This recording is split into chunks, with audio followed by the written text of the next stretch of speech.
நம்ம சேனல்ல online tailoring class நடந்துகிட்டு இருக்கு. Gents pant, gents shirt, school uniform, boys shirt, trouser and basic blouse class எல்லாமே இருக்குது.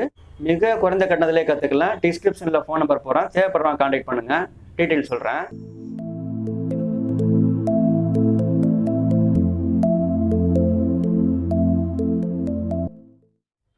வணக்கம் நண்பர்களே, இது டெய்லர் அவர் தமிழ் கிரியேஷன் சேனல். என் பேர் மணி. இந்த வீடியோவில் நம்ம வியூவர்ஸ் ஒருத்தங்க கேட்ட கேள்விக்கு ஆன்சர் என்னன்னு பார்க்கலாம். அதாவது அவங்க என்ன கேட்டிருக்காங்க அப்படின்னு பார்த்தீங்கன்னா, எங்கள் மிஷினோட மோட்டாரில் பெடல் பண்ணும்போது மட்டும் மிஷினில் சில இடங்களில் எர்த்து அடிக்குது, பெடலும் எர்த்து அடிக்குது, ஆனால் சாக்கு அடிக்கலை அப்படின்னு சொல்கிறாங்க.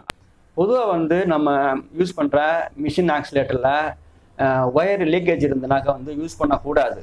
அது கண்டிப்பாக சாக்கு அடிக்கிறதுக்கும் வாய்ப்பு இருக்குது, நம்ம ஃபியூஸ் போயிடுறதுக்கும் வாய்ப்பு இருக்குது, இல்லை மோட்ரு டேமேஜ் ஆகிறதுக்கோ எரிஞ்சு போகிறதுக்கு கூட வாய்ப்பு இருக்குது. ரெண்டாவது உயிருக்கும் ஆபத்தாகக்கூடிய ஒரு சூழ்நிலை ஏற்படலாம். ஸோ இது என்ன பண்ணுறது, ஒயர் சாக்கு அடிக்குது அப்படின்னாக்கா நம்ம அப்படியே அந்த ஆக்சிலேட்டர் தூக்கி போட்டு புதுசாக தான் வாங்கணுமா அப்படின்னு கேட்கலாம். ஒயரை நம்ம சேஞ்ச் பண்ணிக்கலாம். அதாவது ஆக்சிலேட்டர் ஒயரை நம்ம சேஞ்ச் பண்ணிக்கலாம். இதில் பார்த்தீங்கன்னா இது மோட்ரு இல்லையா, மோட்டர்லேருந்து நம்மளுக்கு ஒரு லைன் ஆக்சிலேட்டருக்கு போகுது. இந்த லைன் பார்த்தீங்கன்னா நம்மளுக்கு கரண்ட் லைன்லேருந்து பிளக்லேருந்து சுவிட்சிலேருந்து வர இந்த லைன். இங்கே நமக்கு ஸ்பீடை கண்ட்ரோல் பண்ணி நமக்கு தேவையான கரண்ட்டை ஸ்பீடுக்கு தகுந்த மாதிரி இந்த லைன் போகுது. இங்கே நமக்கு மோட்டருக்கு போகுது.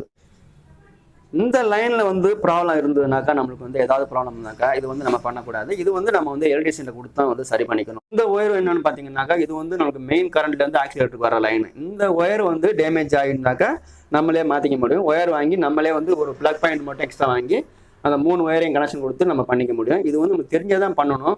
ஒயர் சாக்கு அடிக்குது, லீக்கேஜ் இருக்குது அப்படின்னாக்கா அப்படியே யூஸ் பண்ணாதீங்க. தெரிஞ்சால் ஒயரை மாற்றி யூஸ் பண்ணா, இல்லை எலக்ட்ரிக்கல்லையும் கொடுத்து மாற்றிக்கலாம். இல்லை அப்படின்னா ஆக்சிலேட்டர் மட்டும் நம்ம ஏரியாவில் கிடைக்கும். அது மட்டும் கிடைச்சா கூட நீங்கள் சில இடத்துல ஆக்சிலேட்டர் மட்டும் கொடுப்பாங்க, கம்மி ரேட்டு தான் வரும். அது கூட வாங்கி நீங்கள் இதில் யூஸ் பண்ணிக்கலாம். பட் லீக்கேஜ் உள்ள ஒயர் கரண்ட் ஷாக் அடிச்சா நம்ம யூஸ் பண்ணக்கூடாது. இதே மாதிரி உங்களுக்கும் ஏதாவது ஸ்டிச்சிங்லேயோ தையல் மிஷின்லேயோ ஆக்சிலேட்டர் மோட்டர்லேயோ ஏதாவது டவுட் இருந்தாக்க நீங்கள் கமெண்ட் பாக்ஸில் கேளுங்க, கண்டிப்பாக ஆன்சர் பண்ணுறேன். இந்த ஒரு தகவல் உங்களுக்கு ரொம்ப யூஸ்ஃபுல்லாக இருக்கும்னு நினைக்கிறேன். மற்றும் ஒரு வீடியோவில் சந்திக்கலாம். நன்றி, வணக்கம்.